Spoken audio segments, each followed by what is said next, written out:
Hello, everybody. Welcome to this week's edition of Daily Kos. The brief on Markos and Kerry Eleveld is back after several months away in maternity leave. Kerry, how are the baby and mom? Well, Moms, you too. we are alive. Yes. So anyways, our little family's getting along, and I'm mildly sleep deprived, which is to be expected. But the little guy's doing fine. Big sister's doing fine. So our Lucy, our dog, is doing fine. So it's just a matter of it's just a matter. Everybody's fed. Everybody's getting baths and all that stuff. So yes. So excited to have you back. Kerry, I just want to say I feel very lucky to have been able to take parental leave. It's such a godsend. But anyway, go ahead, please. No, that's awesome. But you did pick a very interesting time to go and have a baby and take time off because, Kerry, we've been talking about the collapse of the Republican Party and how 2022 would not be a typical midterm, and everything we talked about is coming true. Can I just say, I should go on vacation more often because I feel like No. I feel it was No. like a gift that I went on vacation. My whole beat exploded, and just before I left, I was still writing pieces. Like I remember a specific headline that I wrote within a week before I left that was "Take heart: Democrats will overperform expectations in November." And I wasn't saying exactly what that would be. I thought the Senate, we would keep the Senate, but I was just saying we're going to overperform. I can't tell you by how much, but just don't listen to the pundits. And then I go away and everything changes. So speaking of the pundits, I think we should bring our guest on right now. Our guest today is Simon Rosenberg. He is the head of New Democrat Network, an old friend. He actually wrote the foreword to my first book, Crashing the Gate. We had this sort of inside-outside game going, and it was in those early years of the Netroots. It was amazing. And Simon, first of all, welcome. Thank you for joining us. It's great to be here, guys. Thank you so much. So Simon is I think perfect, Kerry, because there was, I think, four of us as individuals that were really looking early in the cycle last year, saying this is not going to be a typical midterm election. Obviously, we were talking about that. We were talking about Donald Trump staying on stage, so it could not be a referendum on Joe Biden if Donald Trump wasn't getting off the stage. And also, we were talking about the abortion decision. Simon, and we'll talk about it. Simon was right there also looking at hard numbers. And the other one was Joe Trippi, which we've had on this show before. And Simon, I saw that you were just on Joe Trippi's podcast. So it's like small group of us that are suddenly feeling very vindicated. And I just want to make clear that we're not declaring victory, but we were from the beginning saying this is not a wave year. And Kerry, you were there, right? We were there. Well, I was adamant for different reasons. I'll tell you why I became an adherent and follower of what Simon Rosenberg's been doing, because I was like, I just could see how, based on my coverage of the LGBTQ movement from about the mid-aughts, 2005 to 2015, when we secured same-sex marriage rights through the Supreme Court decision, which of course is now in flux, right? We still have marriage rights, but the Supreme Court is wildly crazy now and outside of the mainstream, and who knows what they could do, right? So hopefully we're going to codify that through the Senate in the next couple of weeks. I think that's a real possibility here. But one of the things that I was really clear about was that there's nothing like losing rights to ignite people, to just animate them and enrage them. And LGBTQ activists were enraged after, Barack Obama got, which most of us were very happy about, got elevated to the highest office of the land, first American Black president. And at the same night, we had Proposition 8 pass, and rights were, marriage rights that same-sex couples enjoyed across the state were taken away. And what every gay and transgender person knew across the country, they knew that meant that if it could happen in California, it could happen anywhere. And that we were all like on the chopping block, basically. Any right that we had, whether it was in employment or it was in, marriage rights, et cetera. And I was convinced that would just have that the overturning of Roe would have an epic effect that people were vastly underestimating. And that these stories, where one of the big differences between the movements of the abortion rights movement and the LGBTQ movement is that there were tons of stories of people being kicked out of the military and people, being denied being able to be at their partner's bedside, that were just enraging, and that were very righteous stories that the press was happy to tell, and that we were happy to share. And it was just the abortion rights movement. Most of the stories seemed sort of like it was sort of scarce, and they were sort of wrapped in a little bit of shame. And now we see what a difference the stories are, right? These are righteous stories. These are enraging stories. People are happy to share them because they cannot believe that a 10-year-old has to cross state lines in order to, get an abortion after getting pregnant through rape. A 10-year-old. No one can believe that. And no one can believe that people are being forced to carry to term because, even though their baby might not live, for a day or two, or that the health of the mother is actually in jeopardy and jeopardized by not being able to get an abortion, which is sort of basic health care. So these stories have just turned this so quickly. And I was convinced that was going to happen. Then I discovered Simon Rosenberg. Sorry, I know this is a long intro, but then I started watching, and he was coming at it. I was coming at it from a movement perspective. He was coming at it from, being a campaign operative and being a strategist and looking at the numbers. And he started putting numbers to what I was felt was certain, but couldn't 100%, convince people of. So please, Simon, tell us what you were seeing. Yeah, sure. And listen, thank you so much. And Markos, my brother, it's great to see you. And we haven't actually seen each other in person in a long time. So listen, I wrote a piece in November of last year saying that 2022 was likely not to be a typical midterm because Republicans had made what I thought was a really dangerous political decision, which is they ran towards MAGA. They ran towards a politics that had just been rejected twice by the American people in overwhelming numbers. And I don't know if people know this, but we won those last two elections by 6.5 points. That's a big margin in our business. And more people voted against MAGA in 2018 and 2020 than any political movement in American history. So the smart thing for Republicans to have done, to have secured a strong midterm, would to have distanced themselves from MAGA. But we know they've been overrun by extremism and extremists, and they ran towards this, or the American Taliban, as Markos called it a long time ago, right? And got yelled at by liberals. Got yelled at by everybody. But that's what happens, Markos, when you're ahead of the curve, right? Is that, so the question always was, in my mind, was, would this fear of MAGA, which drove the last two elections, once again drive this election? And what was going to be the set of triggers that would remind the anti-MAGA majority about why they had voted against the Republican Party twice? And what happened was, in the spring, there was a series of things that happened. There was, Uvalde, and there were mass shootings, and there was the ending of Roe, there was the abortion restrictions, there was, the SCOTUS looking like it had sort of gone crazy. January 6th committee revelations, which established that there was a vast conspiracy by all the leaders of the Republican Party to overturn an American election. All of that all happened together. And I think what it did is that it shook up the electorate, reminded this anti-MAGA majority why they didn't vote for Republicans last time. And as you pointed out, so I wrote a piece before Roe ended saying there's no red wave. There was no evidence of a red wave. Republicans were actually, in my view, underperforming across the country in polling. I was a little surprised, frankly, at what I was seeing in the limited public polling that we had at that time.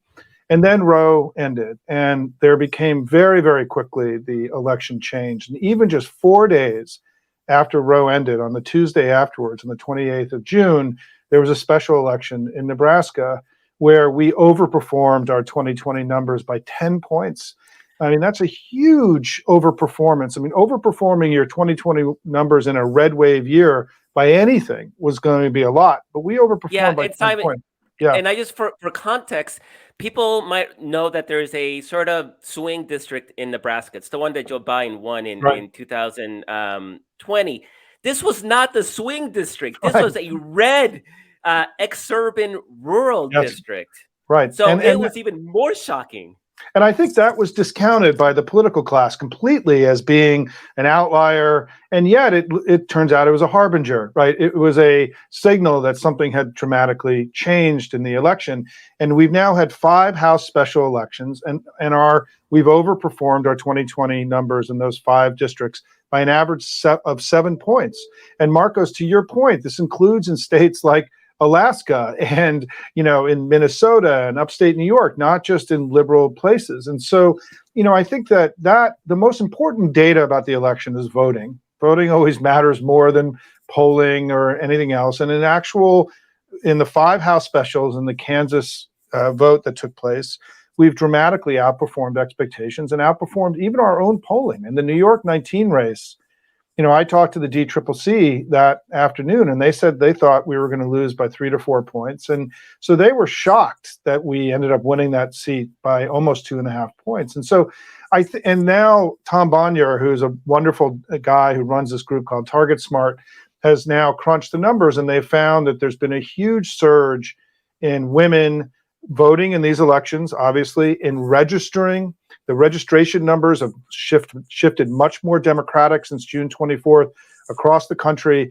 And in those states where you can request an early ballot, women are way outperforming their normal distribution in the electorate in those states. And so you see this women are energized, particularly young women, and they're obviously lean much more Democratic. And I think what we're seeing is this data kind of align, where you're seeing the public data, the polling, the election results, the registration numbers, all of this is telling the same story, which is that this is a very competitive, even a lean Democrat election at this point, and that we've come a long way from where we were. We've got a real shot at keeping both chambers if we do the work, and as Joe Tripoli likes to say, and they keep doing the crazy. Yeah, last week's episode, we talked about New York 19. And what was amazing about that is that, first of all, it was a 50-48 Biden district. So this is a 50-50 district. If Republicans are going to take the House, they need to win districts like New York 19. It's just there's 222 seats in the House that are more Democratic than New York 19. And you only need 217 to hold the majority. But what was even more amazing is that Republicans spent over $1 million and Democrats spent, I think, $50,000, because it's a seat that goes away in 5 months. It wasn't worth it for Democrats to spend money on a seat that disappears. But Republicans wanted the statement, I guess. And despite the money, despite having their best candidate anywhere in the country in that seat, and despite Democrats sort of writing it off because it didn't matter, we still outperformed Joe Biden numbers in that district slightly, but without even trying. Yeah, and we outperformed our own polling. And I will tell you from talking to reporters, the Republicans were telling everybody that they were going to win that race. And so that also created an enormous credibility problem for the Republican political class back here about whether they were, because they misled or they looked foolish to a lot of reporters who cover this stuff every day. The Democrats were downplaying that race, significantly, not just in public, but even to people like me. I mean, I was the lead strategist for the DCCC in the 2018 cycle. So even though I've been doing this a long time, I've been in the game at a national level, recently, right, in this new post-Trump environment. And so it's a dramatic result. But I think the bottom line for your viewers is that this is a competitive election, and that the work that we do between now and election day, we all know that elections can change, things can turn out differently than we expected. We don't need to be lectured on that, but it's competitive now. We've been given an opportunity. And I think if I had to handicap about whether things will get a little bit better for the Democrats or a little bit better for the Republicans, I still think it's much more likely that we pick up another point or two nationally, which will improve our position even more. I mean, the fact that Joe Biden's approval rating has come back by more than 10 points in recent weeks was something that nobody really anticipated, right? In terms of, at least at that speed and rapidity. I think the party committees were hopeful he'd get to 45 by election day. I I mean, he's already at 44. And so he could actually end up being in a stronger place than is sort of the models in what we are anticipating, in the election. So I'm very optimistic. And certainly I think the last thing I'll say is that what is a little bit under the radar screen in the political commentary is that if you look at the June 30th filings for money, our House incumbents had an 8-to-1 cash in hand advantage over their Republican, and the Republican incumbents only had a 2-to-1 cash in hand advantage. And yes, there's a lot of other money in the system, but if you had to choose to have your candidates with more money or your outside groups with more money, you choose to have your candidates have more money. They can make late changes. They're close to the things that are on the ground. They're not doing these cookie cutter ads from some headquarters far away. They're often able to surf these changes in the final 2 months far better. So we'd much rather be in the financial position that we're in as opposed to them, which is why on virtually every way you look at this election, I'd rather be us than them right now. Absolutely. Can I just so we could say a lot of things about Republican money right now, Rick Scott and the National Republican Senatorial Committee canceling millions of dollars in ads, the infighting between Mitch McConnell and Trump and Rick Scott and billionaire donor Peter Thiel, all that stuff, right? We could go on and on about that, but I don't want to underestimate I want to stay a little bit on Democrats because it's so easy to pile on Republicans right now, right? Yeah. Can you just talk for a second about the difference in posture it makes after we win New York 19 unexpectedly by 6 points more than what they thought, what the internal House numbers were showing? I think this is really important because, this is my 17th election cycle, right? As a Democrat, I've been doing this. I know it's hard to believe I've been doing this. I know. I joke. I used to be Yoda, and now I used to be Luke, and now I'm Yoda, right? This issue about whether or not you think you're going to win and your confidence, it really matters, right? These are intangibles in our business that it's like in a sports team or a company, the sense of are we together? Is the team together? Are we working together? Does it feel good, right? It felt really bad 2 months ago. I mean, inside the Democratic thing, the fighting over BBB, the Biden's low approval rating, the fear of Republicans, whatever it all was, I had almost never seen such a negative internal culture as we were feeling inside the Democratic Party in Washington as we were just a few months ago.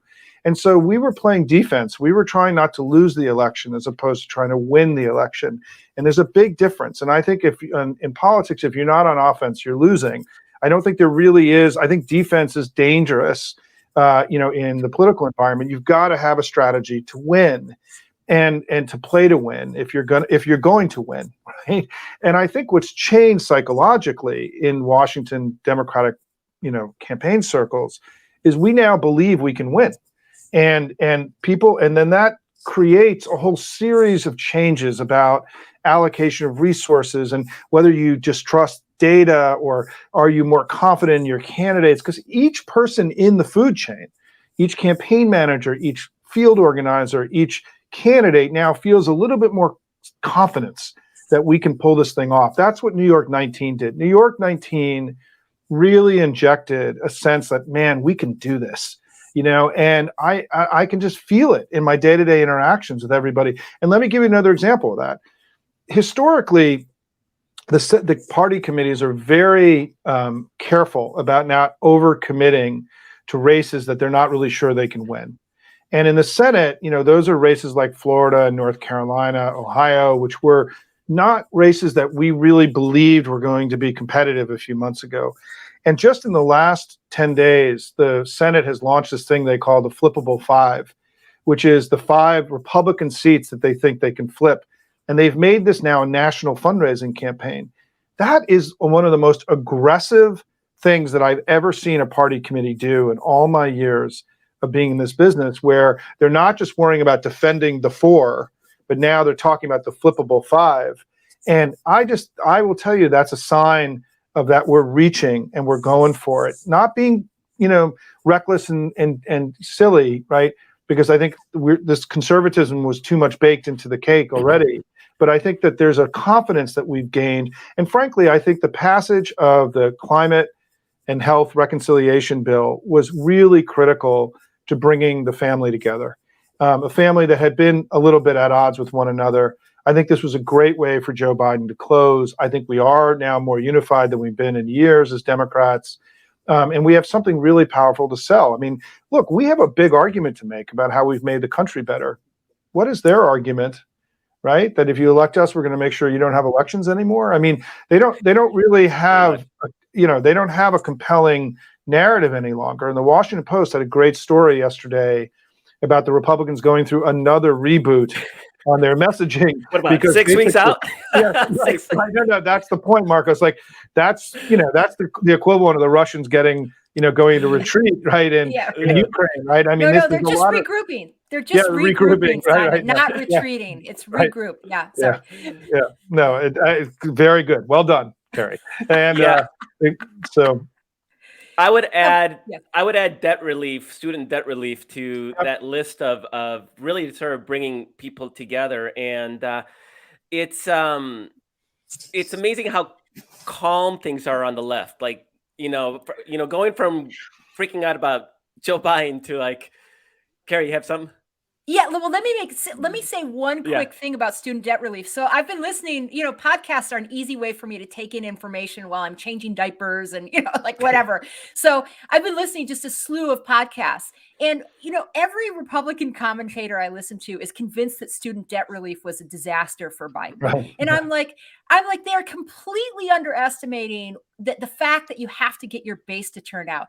Not to mention listening to Hacks on Tap, David Axelrod saying, I don't know about this. I was like, Axe, do you remember 2010 when you guys lost and got a shellacking because the base stayed at home, right? This is a huge base motivator. And I just want to add that to the conversation because Republican commentators, as much as they're even never Trumpers who are willing to say, our candidates suck, and that's a problem, right?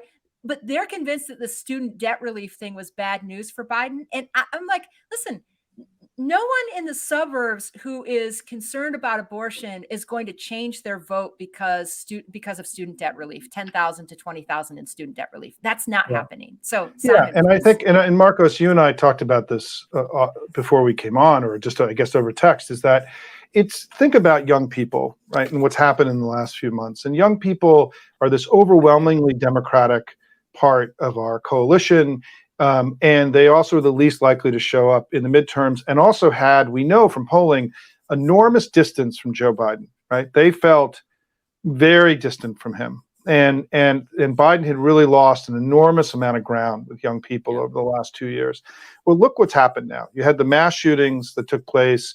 We passed a major piece of bipartisan gun legislation, which I still think we all forget actually happened, which is almost like an unbelievable miracle that Republicans were so scared about what they were seeing that they agreed to do gun legislation, right? And then you had the ending of Roe, which disproportionately affects young people in the United States. And then you had this massive the biggest climate bill in the history of the country, and you had student loan relief. And so this is a whole series of things that make it far more likely that young people are going to show up, be engaged, and show up in this election. And I think, as Markos was saying to me over text, is that stuff is often not well captured in the election modeling, because in general, in a midterm, because historically they don't vote that much, so therefore they stay out of the models. Well, we could be seeing, part of what we're seeing is that there could be more young people and more women in the electorate than the polling is showing. And if anything, we may be underestimating the final Democratic vote as opposed to overestimating it based on just what we're seeing, which is why I encourage you to have Tom Bonnier on in one of your future shows, because he's done really, really great data crunching on this too. So, you mentioned earlier that Democrats were they didn't know if they could trust the data. And after 2016 and 2020, where Republicans outperformed the numbers, it's almost a little bit understandable.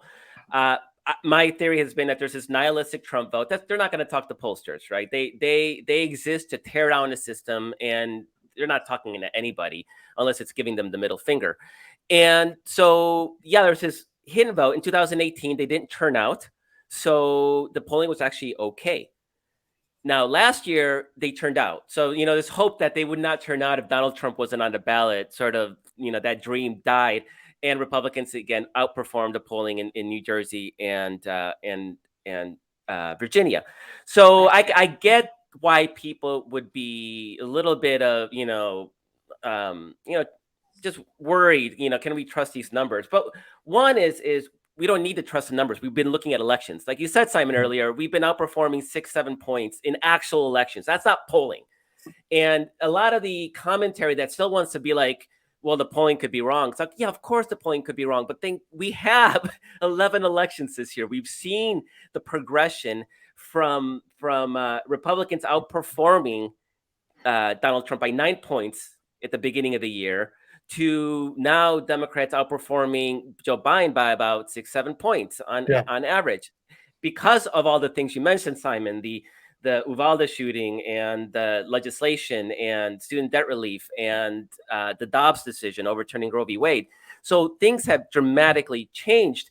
And so the question is, we have a polling arm, Civics, so we know this challenge. And I know you do a lot of polling. Is how do over half of the registered voters, newly registered voters, according to Tom Bonnier, are under the age of 25. How do you poll those people? It's not possible, right? So they have a hidden vote that's impossible to poll. I think we either offset it or overperform it, but at the very least, we just don't know anymore. And a lot of these, can I just say one thing? A lot of these polls now that you're seeing coming out are going to switch or have already switched from registered voters to likely voters, and the likely voter screens are definitely not going to be, including a bunch of these new who never voted, new registrants. This is a midterm election. So please talk about that. This stuff, we love this stuff. I hope this is interesting to your audience. Let me just say one thing. In 2016, the polling wasn't wrong. The election changed at the end, right? And this is really important. I mean, if Comey did not intervene in the election, we would have won that election comfortably by 5 or 6 points. But there was a dramatic event that changed the election in the way there was a dramatic event in this election, right? That changed the election. And so we have to be open to the idea that something could change the current trajectory of the election. And my view is that event is far more likely to be harmful to Republicans than to Democrats, but we'll see. I mean, obviously, Trump, some huge bomb could go off in the Trump world, right? Of something that he's done, the illegality and the craziness of Trump world could do something that is really off-putting and a reminder of how dangerous the Republicans have become. But I will say, Markos, what you're describing is really important, is that, there's two parts of the electorate that are most difficult to poll. And that's young people, and it's also Spanish-speaking Hispanics, Spanish-dominant Hispanics. And I think that, what you're seeing, I'm a little bit of a skeptic of this idea that there's been some kind of huge shift with Hispanic voters towards the Republican Party. And one of the reasons I think a lot of this data is wrong is that the polling, you're talking about 125-person subsamples of larger polls that almost never use Spanish. And Spanish, in this right now, we know that Spanish speakers are much more Democratic than Hispanics overall. And you've got the combination of Hispanics also being very young, Markos, right? Going back to this thing that you raised, right? Yeah. So there is two parts of our coalition are notoriously difficult to poll, and as is there may be a part of their coalition too. And so I think that what all polling does is that it's a guide. It doesn't tell you what's going to happen. It gives you an insight into what is happening. And all the data is sort of pointing in the same direction, right? Which is that we have the wind at our back. Things are moving in our direction. Biden's coming back up. We have a stronger closing argument than they do. And then I do want to say one final thing, which I think is not well understood yet, that I think will become better understood.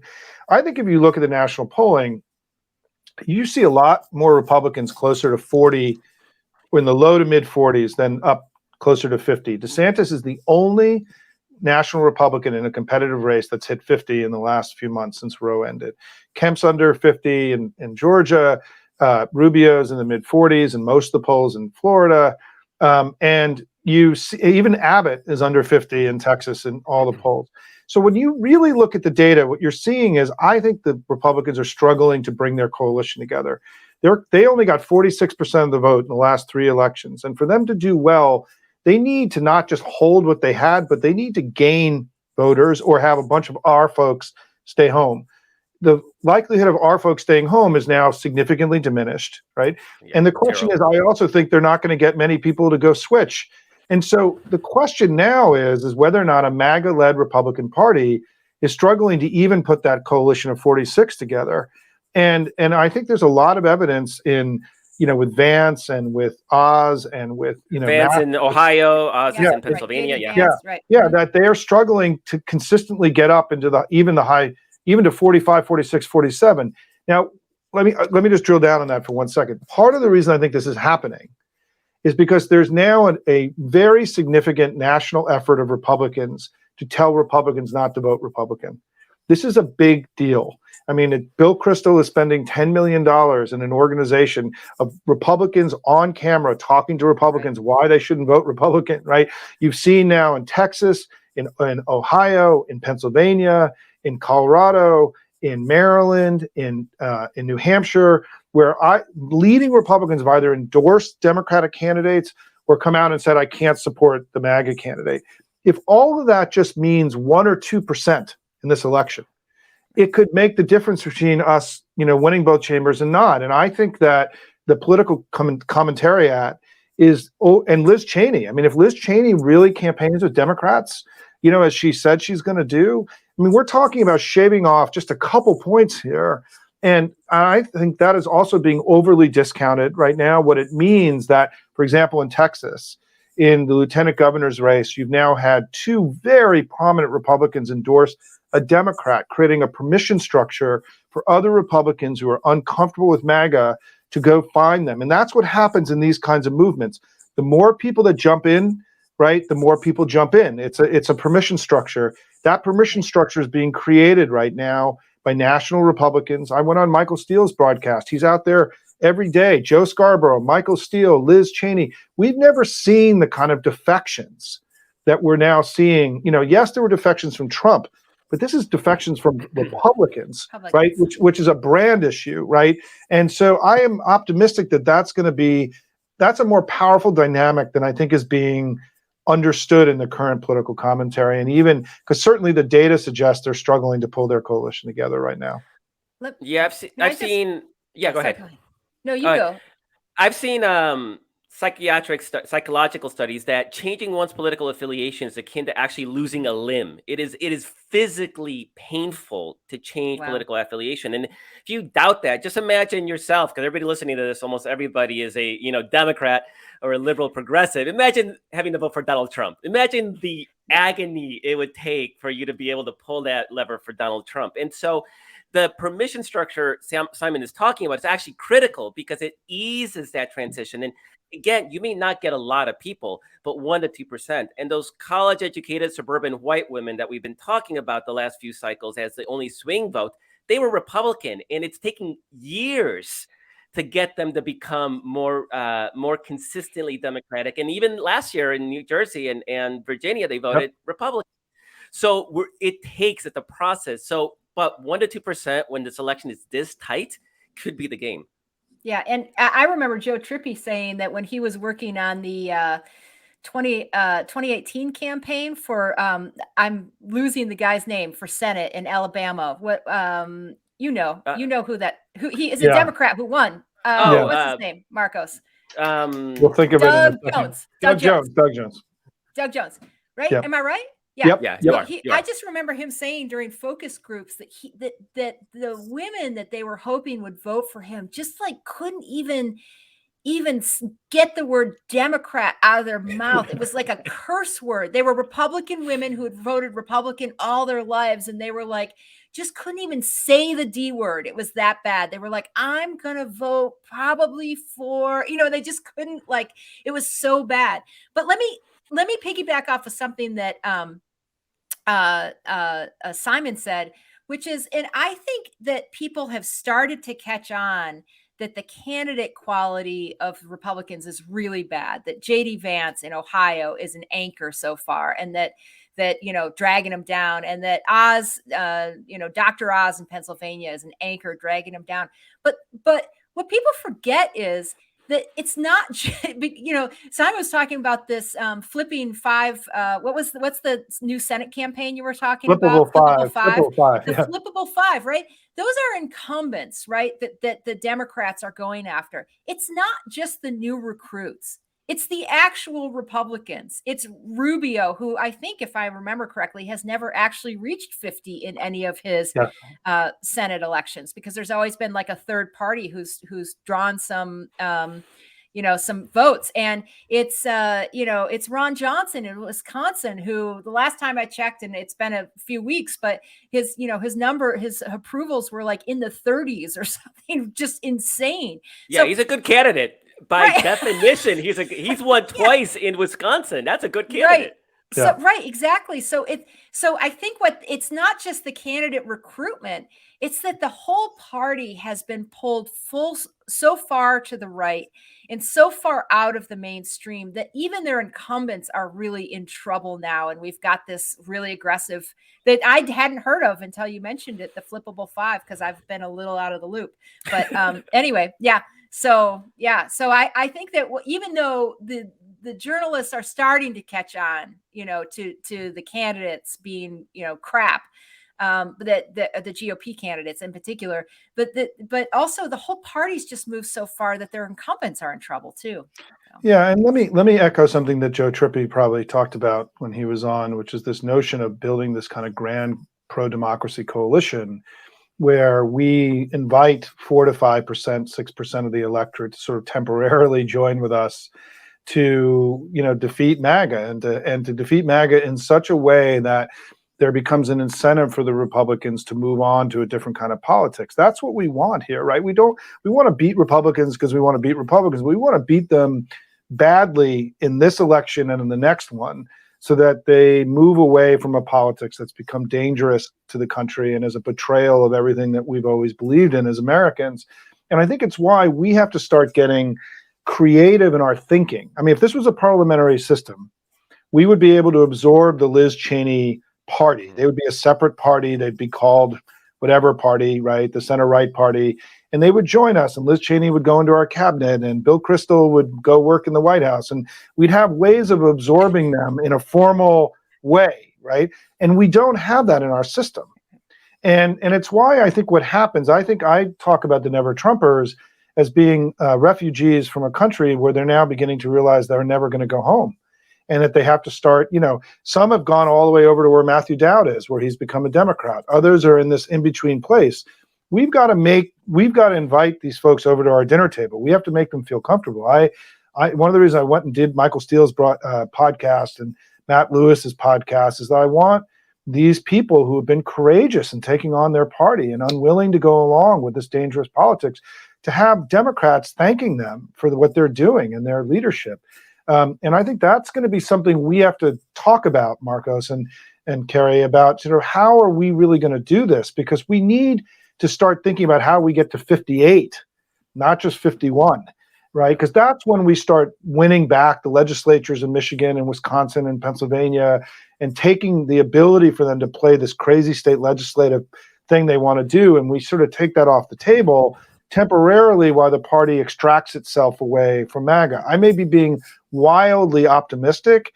However, this is, what we have to start thinking differently about our politics, which is creating this sort of grand coalition with the parts of or what used to be the Republican Party, and bring them over in this sort of temporary grand coalition to defeat MAGA. I do think this is possible. I mean, Morning Joe put out a statistic today from a poll. I'm forgetting what it was, and the question was, do you believe the Republicans are trying to save America, or they're working towards destroying our democracy? 58% of voters said destroy our democracy. That's our potential ceiling, right, of where we can go if we figure out a way of bringing in these Never Trumpers into this grand coalition. It's happening organically, but I think something more formal and structural needs to happen in the coming months and years in order to make sure we're successful in this effort. It would be quaint to go back to arguing over tax cuts for billionaires as the big Yes. issue. Can you imagine? So Yeah. we're running out of time. So I really want to look, how do we close this election? So really, Republicans are in a tough place. All the news is bad for them. Gas prices are coming down. Inflation is coming down. Job growth is still very, very strong. The war in Ukraine is going well. There's a real possibility, guys, that the big pre-election news is Russia surrenders in Ukraine. I mean, we are getting to a place where that is a real possibility. And so really we talked about how Republicans are trying to somehow rebrand or regroup in these last few weeks. What do Democrats need to do, Simon, to close strong and to maximize this opportunity we have? So it's a great question, and I think it's really important to recognize that the Republicans made two big strategic errors this cycle, right? One was the one we discussed by running towards MAGA. The other one was them not coming up with any kind of real agenda, any kind of olive branch to swing suburban voters to say, "See, we're not really those kinds of Republicans. Water's warm, come with us." And there was just unbelievable arrogance about that, right? Mitch McConnell just saying, elect us and we'll get back to you.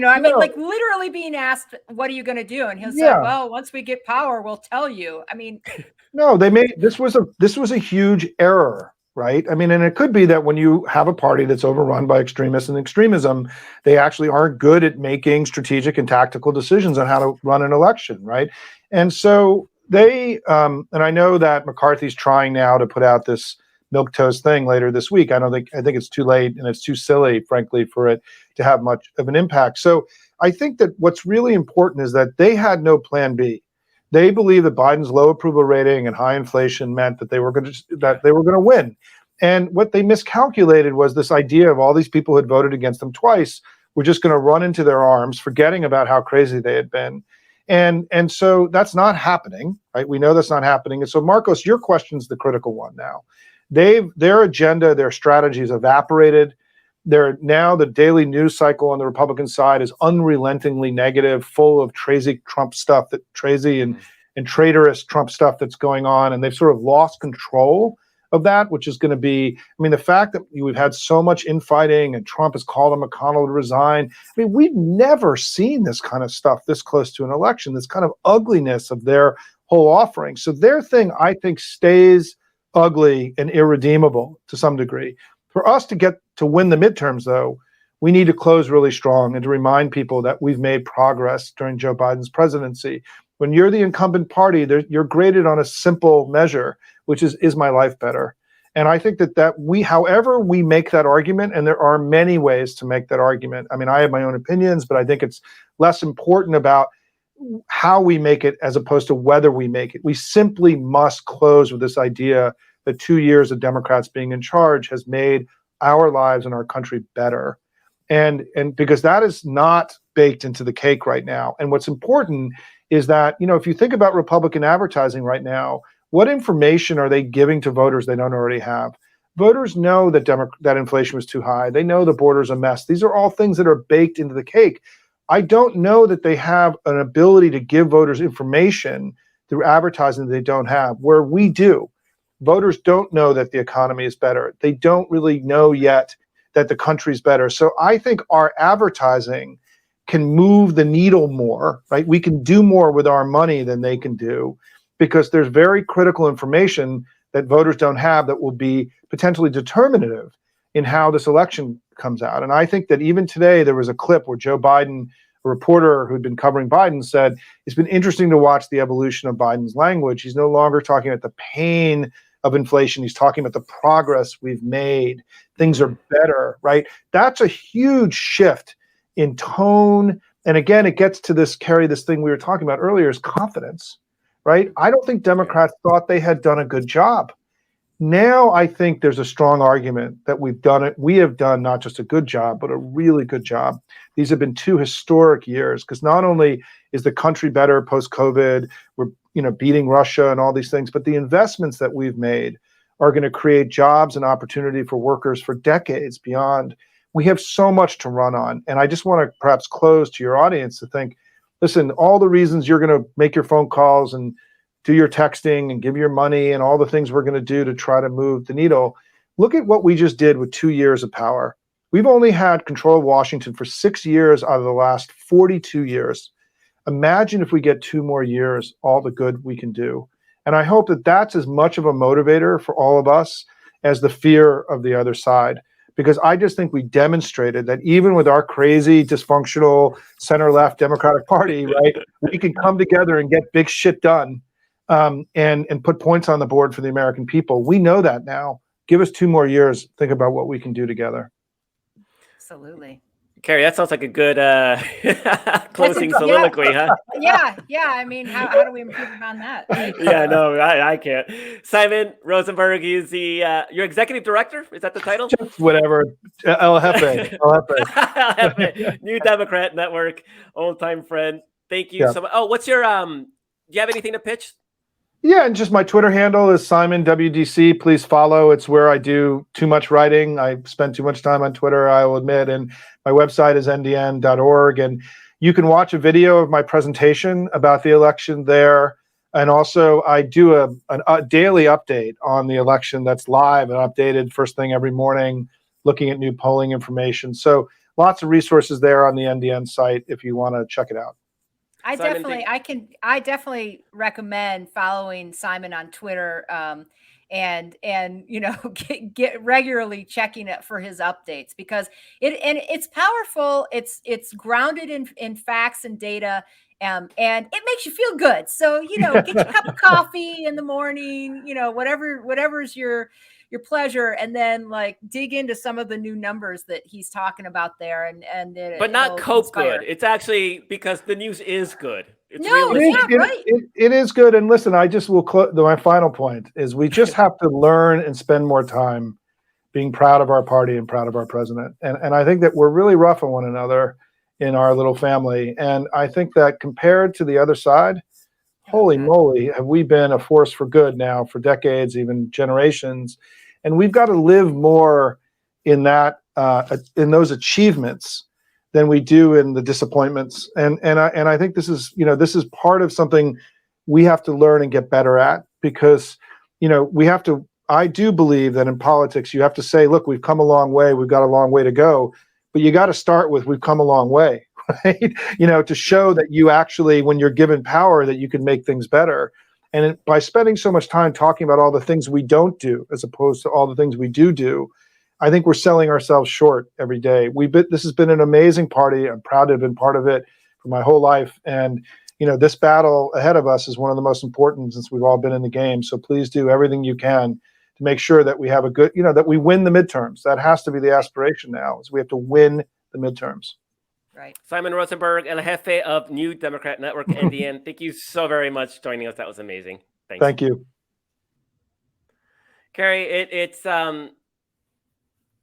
it's good talking to somebody who actually saw this coming and was able to read the data and understood the situation and wasn't caught up in this history says that the party in power loses seats in the midterm. And it's true. History can be indicative of conditions, but it's not determinative. And if you ignore the broader dynamics of what was happening in the country, it was easy to see that this was never going to be a typical midterm election. Just like we could see in 2001 after 9/11 that 2002 would not be a typical midterm election. I mean, it should be obvious, but it wasn't.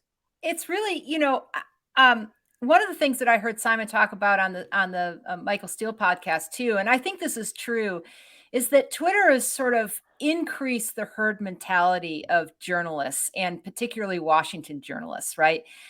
Because you get such strong reactions so quickly that if you go outside the mainstream, if you go against what everybody else is saying, then there's just a huge price to pay for that. And I can just tell you, risk. Yeah, I get risk, right? I can just tell you, after reporting in Washington for a little under a handful of years, how strong that, even before Twitter had really gained, because this was in 2009, 2010, 2011, 12, before Twitter had really, really gained the traction that it has now.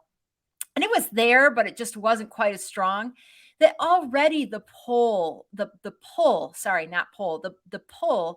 to kind of go along Yeah. with the conventional wisdom, the groupthink in Washington was so real. And I fortunately was able to kind of stay out of that to some extent, because I was reporting on a constituency that just had different interests than everybody else. And I didn't think of myself as, I'm here to be objective about whether or not, Yeah. LGBTQ people deserve their rights. No, I wasn't objective about that. What I was trying to figure out was what the hell the Obama administration was doing, and be clear with my constituency, the people that were reading me, that I was reporting for, whether or not that was really happening. And, the promises that he had made, he was trying to keep, etc. So it insulated me to some extent. But man, if you have an idea that is outside of what everybody else is saying, and in LA, everybody wants to be pretty. Everybody's pretty and wants to be pretty, right? Everybody wants to be smart in DC. It's a nerdy culture. Everybody wants to be smart. Everybody wants to be seen as smart. No one wants to be the person who is, saying something different and then turns out to be wrong, right? So, yeah, it's safe to be wrong if everybody else is wrong. It's right, like the water right. buffalo herd. You're safe in that It's mass, much safer. It's as much opposed safer. to the one that walks off by itself and gets mauled by the lions, right? Yeah, and it's just a reinforcing thing in there. And I always often say that DC is the place where good ideas go to die. So like, I just think that the pundits got ahead of themselves, and they were so convinced that this was the narrative based on historical trends. And as you and I have been saying all you had to do was look at the Democrats being able to win those 2 seats in Georgia, just to know that these were 2 Senate seats in Georgia in the special elections, or the runoffs in Georgia just after the 2020 elections. That these are ahistorical times, that there's always the possibility that things don't go at all. That was like, then we had an insurrection. Then abortion, which has been for 50 years. We've gone through this stuff before, but there was always the possibility that this was just going to be very different. And the pundits just refused to go there. And the more one pundit said it, the more the other pundit said it. And Kerry, the fact that it was a bunch of men, dominated by men, who clearly, like, oh, the electorate doesn't care. But this will pass. That's what so many said. Mostly white men. Yeah, white men. Dobbs will pass by election time. And and I think you're right. If you're a woman in that world, do you really want to? You're already a target. Yeah. Do you really want to stand out on that limb? And so it's easier for us because we're partisans and we can be objective about the situation. And we'll talk about when things are going poorly just as much as we'll talk about when things are going well. But we could examine the dynamics. We could examine the reasons midterms suck for incumbent parties, and that's because there are referendums on the incumbent. And we can then analyze the broader picture. And again, we knew abortion was going to happen. We knew Trump wasn't going to step off the stage. And so it was obvious that this wouldn't be. Now, we never said Democrats are going to win. Right. But we said this is not a red wave guaranteed loss. Like, things are going to happen and it's going to be weird. Right. And we should be ready for that. And so, and again, Simon was one of the few people that saw that. Joe Trippi as well, who ran Howard Dean's campaign. He's been on the show. He was one of the few people who saw these dynamics. And it's telling that all, those two guys are partisans, right? They're not trying to safely ensconce themselves in like DC intelligentsia. Like they were looking at data, they were looking at numbers, they were looking at the big picture, just like we were. And we all came to that same conclusion. And now I'm glad everybody's with us. I'm glad that narrative is mostly dead. Because even though we were out there, even people in our own party were sort of like, that's happy talk. You know what I mean? Like, So we were out there on a limb, and they were out there on a limb. And Simon was out there on a limb, right there in DC. I don't actually know where he's based, but like, in DC, no, he's across the White House in DC. So yeah. So thanks everybody. That is our show, Kerry. It's such a pleasure to have you back. It's so exciting. Yay! Looking forward to closing out this election season. We're going to have so much to talk about in these coming weeks. Thanks to Walter for producing the show. Thanks to Kara and Dorothy and Paul for all the work they do behind the scenes. And thank you, the reader and the viewer and the listener, for joining us every week to talk about what's important in our country and to sort of battle for our democracy. Because again, I keep saying this every week. This is not about taxes for billionaires. I wish that's what we were arguing about. This is literally about our democracy. And it's not just the House and the Senate, but it's state legislatures, it's governorships, Secretary of States, attorney generals, up and down that ballot. We all have to go out, we have to work hard, and we have to take advantage of this opportunity that the Republicans and the Republican Supreme Court has given us to dramatically reshape what our country can look like. So it's either DC statehood, Puerto Rico statehood, voter rights, abandoned to partisan gerrymandering, or it's the destruction of our democracy if Republicans take over. Right. So really find a way to get involved. I mean, even if it's just one race, like even if it's city council in your city, like find a way to get involved, because every person that you help turn out or every person that you help convince is one more person for the state, one more person for, so just like it builds on itself. So you don't have to go crazy, but if you have time, go crazy. Yeah. Do 5 the text, people. do the phone calls. Yeah. 5 people, turn them out. 5 people. Yep. Find 5 people, get them to turn out. You would do more for our democracy than almost, vast majority of people. So thank you so much for joining us. Talk to you next week.